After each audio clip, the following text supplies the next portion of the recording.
Hello there, Sagittarius. My name's Frankie. I'm a clairvoyant, clairaudient medium, and an empath. This reading is going to be for Sagittarius for March of 2020, 3 months into the year. For all of you that are new out there, pull 4 cards for the month. We use the bottom card on the deck for the overall view of the month, and we'll pull an angel card at the end of the reading to hopefully bring everything together for us. Now, I am an empath, so I have a speech pattern. I speak as if I'm you. That means all you Sages are named Frankie for the time of the reading, I guess.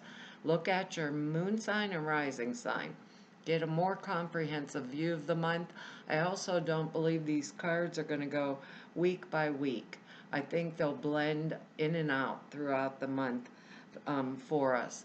Now, I have a short message for us, and I feel like a lot of pressure, but it feels like the pressure is from outside of us, like other people that we know, situations, things like that. But the words that come with it is if I'm going, like I'm being pushed. That's how the pressure feels. So if I'm going to do something or say I'm going to do something, make sure when I speak, I am saying only exactly what I will do. So we don't want any mistakes in that this month. You know, if we're going to make a commitment or say, yeah, yeah, okay. If we're not going to, don't do it because the pressure is there. And it feels like from other people, other sources, things like that. And I see that. We have good words. I can see that in these cards. And maybe this is like preventable as long as I speak only that which I am going to do very clearly. And if I don't want to, I don't do.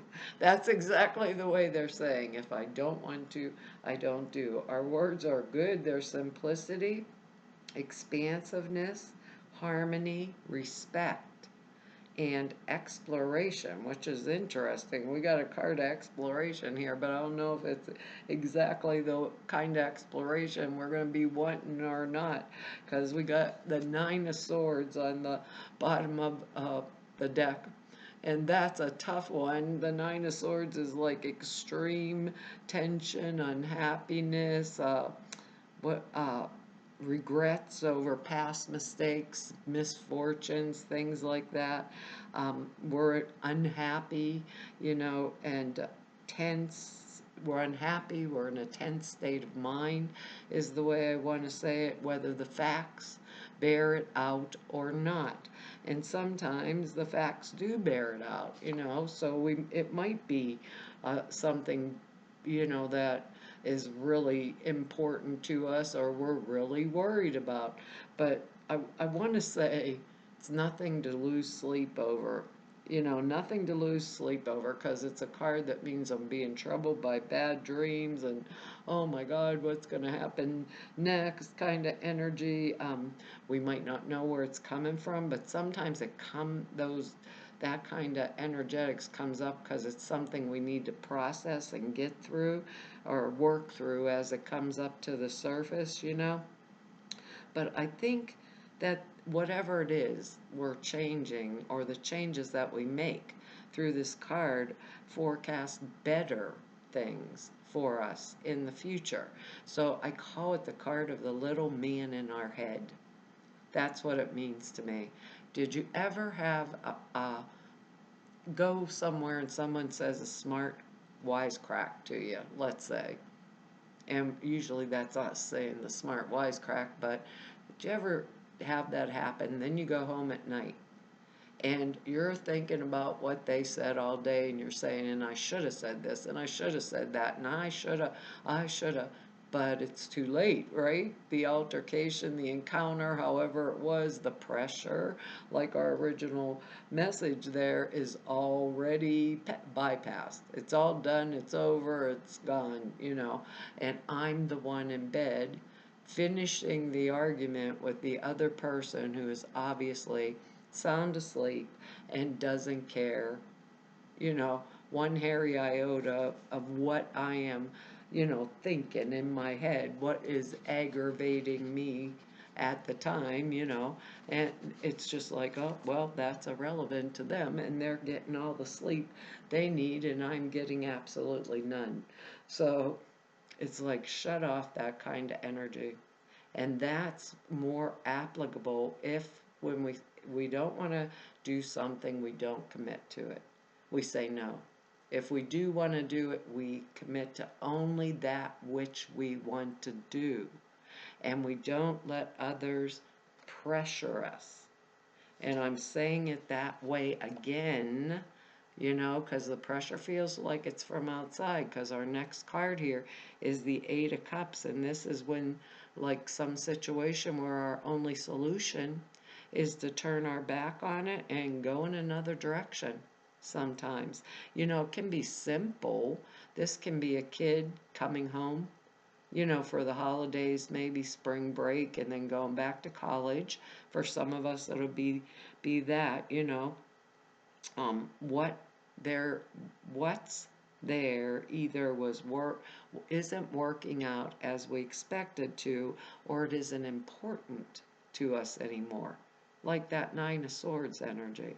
It isn't important to us more, because they're walking away from 8 perfectly stacked cups, and they're supposedly full cups. So in this case, we could have been wishing things could have been different, but we know that they're not, you know, um, and we know that it's time for us to let go of something, so it might be good energetics this month of letting go of things that don't serve us, cut our losses, get out of the situation that maybe failed despite our best efforts. Maybe that's that pressure from people outside of us coming at us. Sometimes this can refer to a relationship that reached like a state of deterioration that the only solution is for us to walk away from it. And sometimes that will be the case. That's the only solution is, well, I just gotta turn my back on it and keep going the other way because this is not working for me anymore. So either way, it's an excellent energetics if we think about it for a minute. It's an excellent energetics for us to have. If it's not working for us, why in the world would we lose sleep over it? That's exactly what they just said. If it's not working, why in the world we lose sleep on it? Just don't make commitments if it's not something that I want to be committed to. End of the story. And be perfectly clear, I'm just thinking here about our word down here, respect.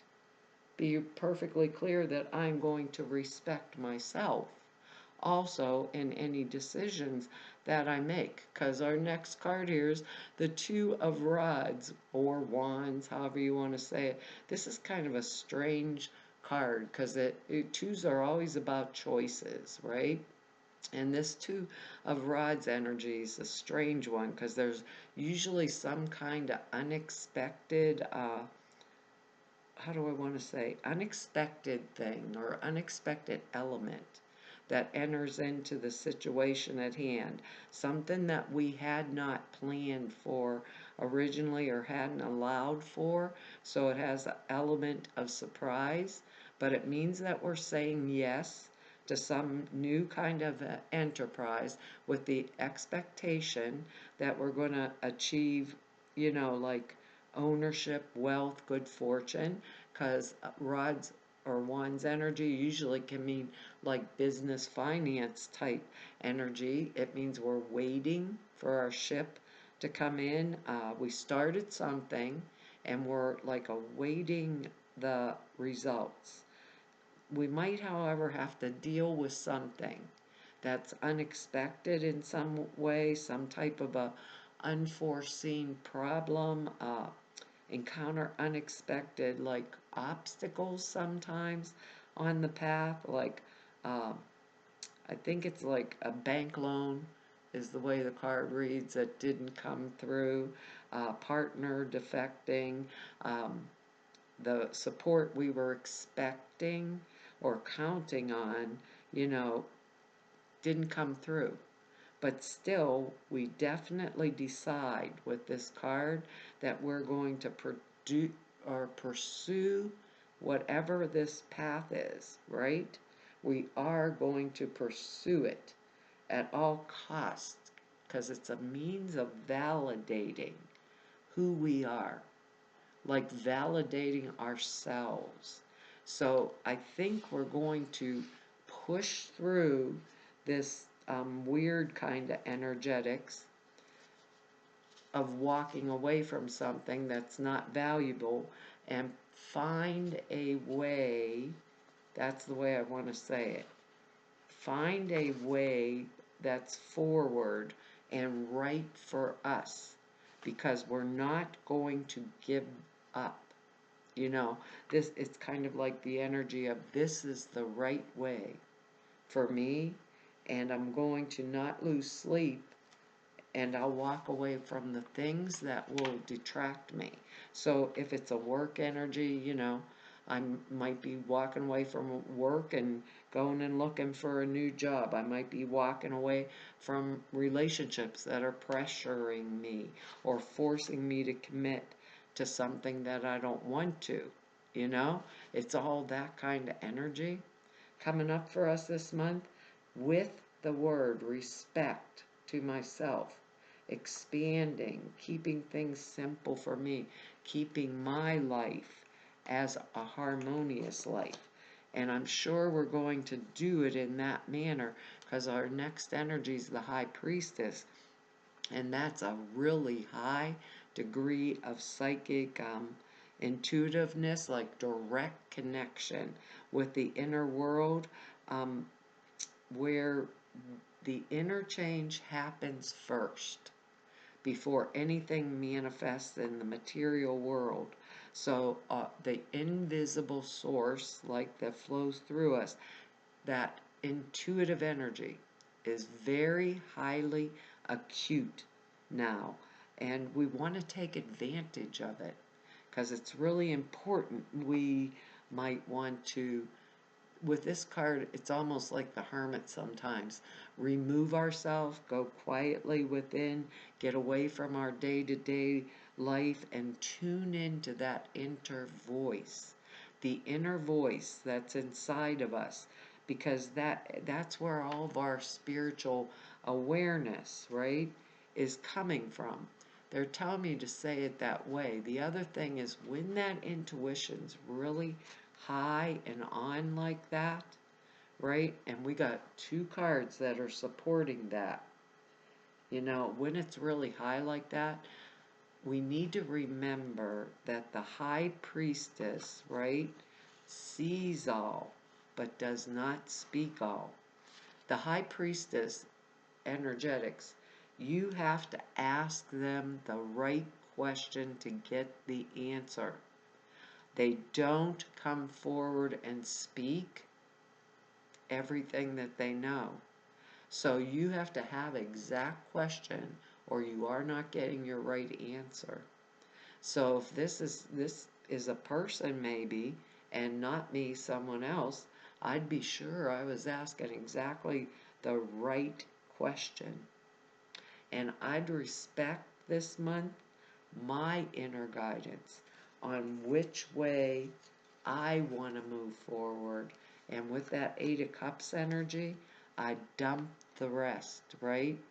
I dump the rest to the side and walk away from it because the Eight of Cups, and this is another 8. Remember, the 8 is the infinity symbol. It's abundance, it's things like that. I'd let my intuition guide me, you know, to the right path forward this month. Now, this is the strength card. Like I said, another 8. That's the infinity symbol, which means we're really flowing, and that usually means abundance, wealth. So that Two of Rods energy is something that we're going to move forward on because this is a high intuitive card too.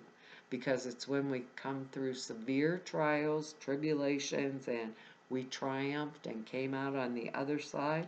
We found deep inner strength within us, and from now on, it will see us through no matter what.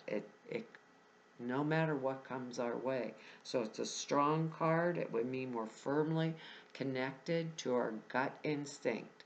That's the intuitive part. The lion. Look, I love this card because we have a cat with no teeth, and when you scratch her back of her tail, her tongue falls out of her mouth because she loves it.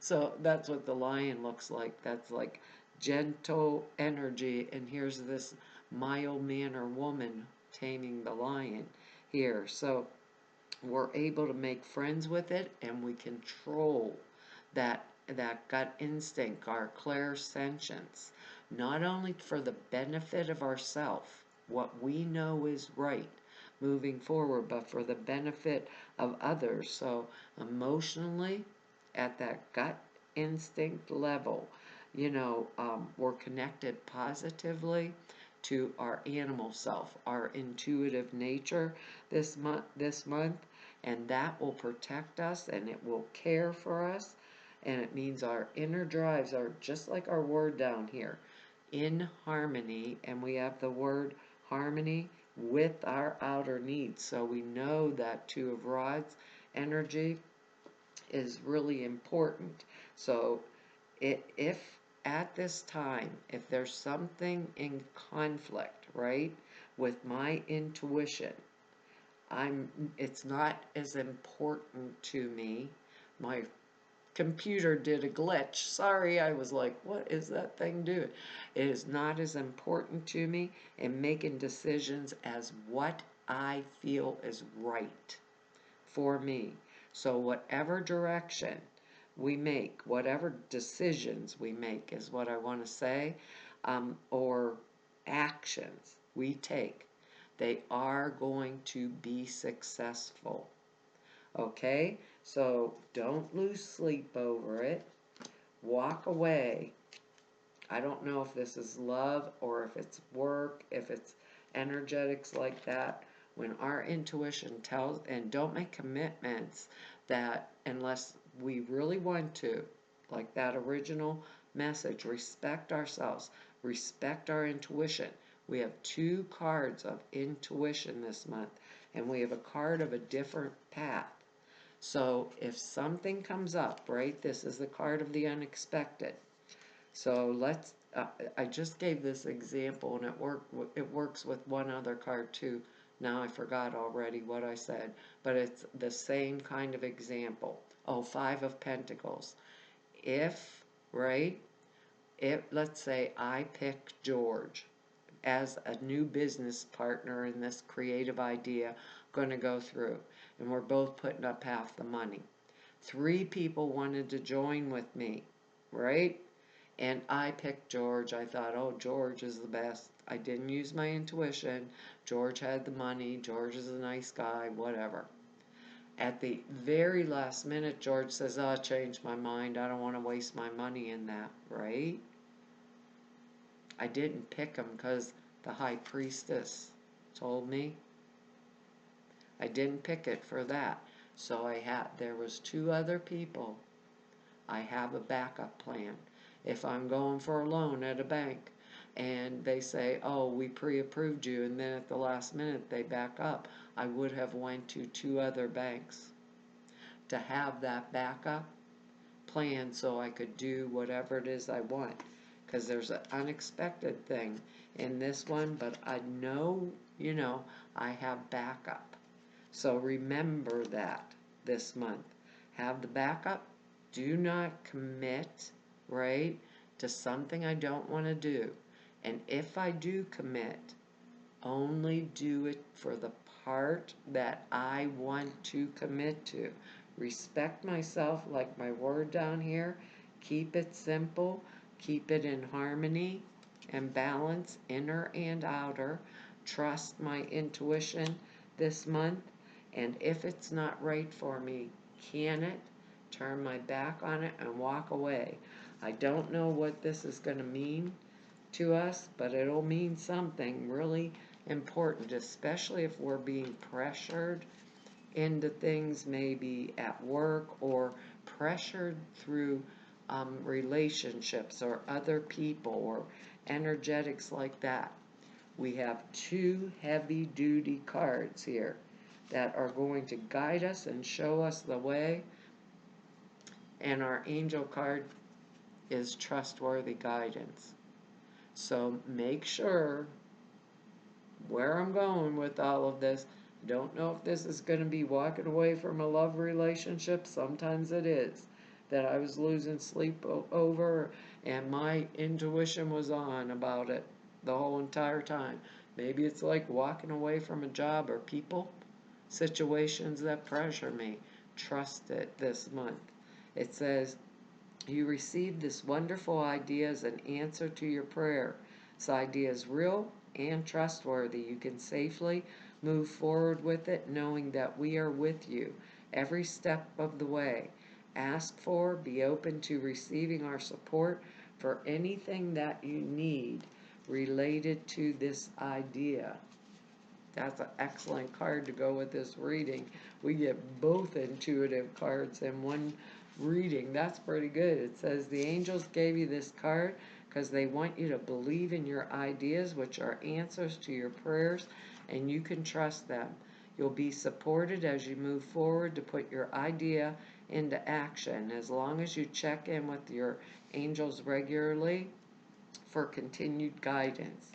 If you ever feel vulnerable, ask the angels to reassure you with emotional, spiritual, and material comfort. And a backup plan, Sag. Don't worry about the details, as they'll take care of themselves as you go along. Go for it. Your idea is valid, divinely inspired, and you're safe to make the changes and move forward. And I believe that we're really safe to do whatever it is we want, because we suffered to gather this strength. We came through trials and tribulations to gather the strength and the gut instinct and intuitive knowing that will allow us to move forward wherever this is in our life. That drives me crazy, Sag. I wished I could tell you what area of the life it's in, but they're just general readings. Well, Sag, that's our reading for this month. I want to tell you all thank you for your likes, shares, subscribes, and your comments. I read each and every one of them. I really appreciate them. If anybody wants to know more about me, or if you want to go just neb about me, or you need or want to set an appointment with me, all the information's down below the screen in the About section over at the website. There's also 2 short videos over there. One explains a prayer class I put out there for you. It explains how you format prayers, why you do them that way. It's 2.5 hours long. It's really comprehensive. The Sutra class, simple thought forms. You put in a meditation that takes 5 minutes a day, and it enhances the clear perceptions dramatically. They're specifically for this kind of work.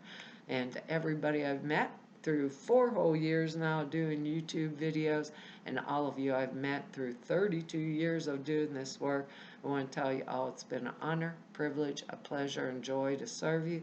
Hopefully I'll see you back here next month. Bye-bye.